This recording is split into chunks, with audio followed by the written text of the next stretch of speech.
Have you ever used 43 fillers as well as skipping a whole introduction to speech? Well, trust me, I've been there. Therefore, today I'm showing you how to properly give a speech. There are 5 elements into how you should give a speech, which I will highlight later on. Firstly, let's define why it's important to know how to give a speech.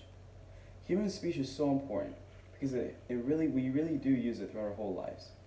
We use it in school, we use it in college, and our jobs. Therefore, it's very important to know how to give one. Our first step, when looking at the 5 steps, would be knowing how to give a strong introduction. A strong introduction should always include a way to grip the audience's attention and give them a little bit of information about what the presentation should be about.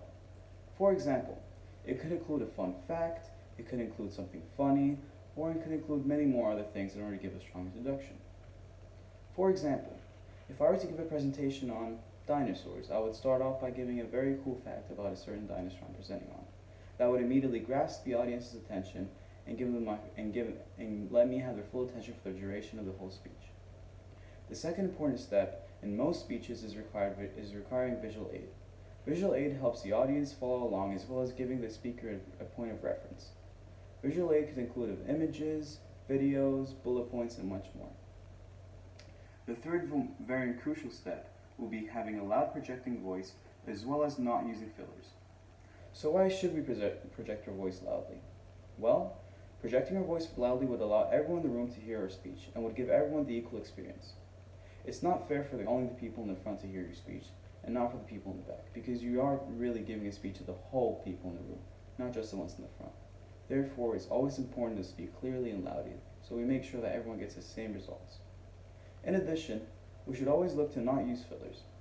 What is a filler, you may ask? A filler is a nervous saying or word that people use when under pressure, such as like, so. Using these words shows unprofessionalism as well as not being prepared, in addition to not performing well under pressure.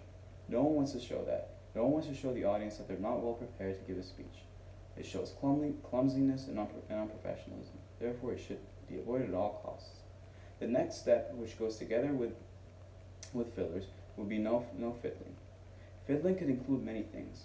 It could include playing with your hands. It could include rocking back and forth. It could include crossing your legs.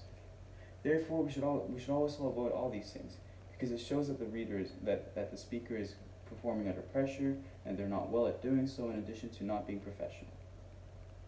Therefore, we should always avoid using fillers as well as fiddling, as it does show a lack of professionalism. The final step to always ending a good speech will be a conclusion.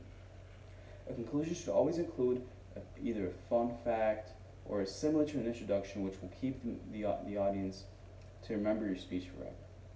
This is because using a strong conclusion, it gives the audience something to remember the speech by, and is the last thing they will hear from you. Therefore, it's most likely the most important thing they will hear from you. So you have to make your point. You have to restate your point as well as giving them something to remember.